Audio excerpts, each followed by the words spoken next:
చిన్నగా నోట్ల వాడకం తగ్గుతున్నదుల్లా. ఫోన్లు తీసుడు, స్కాన్ చేసుడు, పైసలు పంపుడు.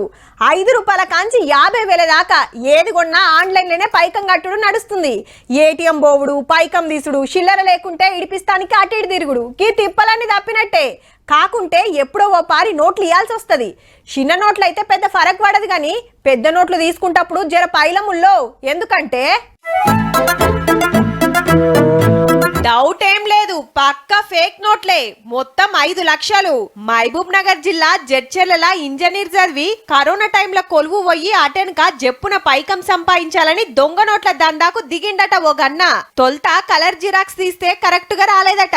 ఇట్లా కాదని అచ్చం నోట్ల లెక్కుండే కాగితాలు ఎండి తీగ తెచ్చి గాంధీ తాత వాటర్ మార్క్ పడతట్టు ప్రింటింగ్ కొట్టుడు చాలు చేసిండు.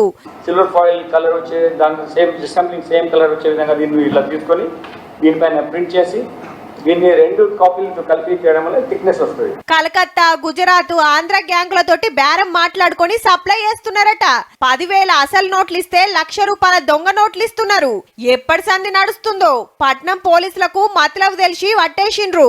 ఇప్పటికీ మార్కెట్ల ఎన్ని లక్షలు మార్చిండో గాని పెద్ద నోట్లు తీసుకునేటోళ్ళు 1కి 2 మాటల జర చెక్కింగ్ చేసుకుంటే మంచిది.